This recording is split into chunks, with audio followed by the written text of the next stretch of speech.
वहां पे कुछ हमारे अचीवर्स ने जब स्टेज पे बोला स्मृति ईरानी जी के सामने, रेखा गुप्ता जी के सामने, वो सब के सब लोग हैरान हो गए कि डायरेक्ट सेलिंग के अंदर कितनी पावर है, राइट।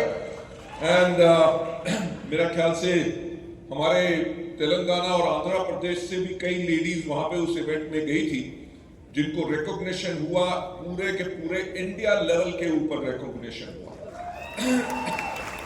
और मैं आपको कहना चाहूंगा, क्योंकि ना ही सिर्फ वेस्टीज बल्कि बाकी और कंपनीज भी वहां पे थी, पर सबसे ज्यादा महिलाओं जिनको कल अवार्ड मिला और रिकॉग्निशन मिली वो वेस्टीज से थी। तो पूरे वेस्टीज फैमिली के लिए जोरदार ताली। Right, I am so proud of all of you over here. मुझे बहुत अच्छा लगता है आप लोगों का देख के। पीछे मिस्टर दीपक सूद जी ने मेरे ख्याल से एक वुमेन एम्पावरमेंट प्रोग्राम किया था। देखो 15,000 वुमेन, 10,000 वुमेन, दैट्स फैंटास्टिक। मेरा ख्याल से हमारे आंध्र प्रदेश और तेलंगाना की जो लेडीज हैं जो इतना बेहतरीन काम कर रही हैं, उनके लिए एक बार मैं नमस्कार करता हूं। And specially to the main folk जो इतना बड़ा काम कर रहे हैं, इतनी सफलता पा रहे हैं। मैं अभी एयरपोर्ट से आ रहा था तो मिस्टर राजू मेरे साथ थे। उन्होंने कहा कि मैं आने वाले टाइम में 1,000 से ज्यादा क्राउन डायरेक्टर्स एंड VMCM अपनी टीम में निकालूंगा।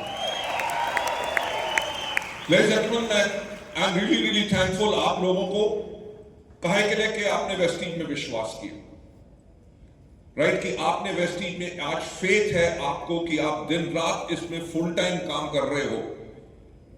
और ये फेथ की मैं बात बताऊं कि इसको वो शुरुआत कैसे हुई। मैंने अपना कैरियर शुरू किया था वर्ल्ड की नंबर 1 फार्मास्यूटिकल कंपनी फाइजर में। 12 साल लगभग काम करने के बाद जब 1996 में डायरेक्ट सेलिंग इंडिया में शुरू हुई तो मैं इसका हिस्सा बना। मैं एक कंपनी में ट्रेनिंग मैनेजर था। और अभी आप सोचो एक बात कि नेटवर्क मार्केटिंग इंडिया में शुरू हुई और पहली कंपनी, एंटायर इंडियन पॉपुलेशन को डायरेक्ट सेलिंग का, मल्टी लेवल मार्केटिंग का कंसेप्ट पता ही नहीं था। जब हम उनको दिखाते थे कि इसके अंदर 3 से लेकर 5 साल काम करने के बाद आपकी लाखों रुपए की इनकम आएगी, किसी को विश्वास नहीं होता था। Why? Because there was no example at all. तो लोगों को प्लान शो करना नहीं आता था, प्रोडक्ट का डेमोन्स्ट्रेशन कैसे देना है, लोगों को साइन अप कैसे करना है, स्पॉन्सर कैसे करना है। सो ये बहुत बड़ी एक प्रॉब्लम थी। आप मानोगे नहीं, मैं इंडिया में एक आदमी था जो पूरा इंडिया ट्रैवल करता था महीने में कम से कम 27 to 28 डेज। हजारों, अगर लाखों नहीं तो हजारों मैंने 1-2 को सक्सेसफुल बनाया, राइट।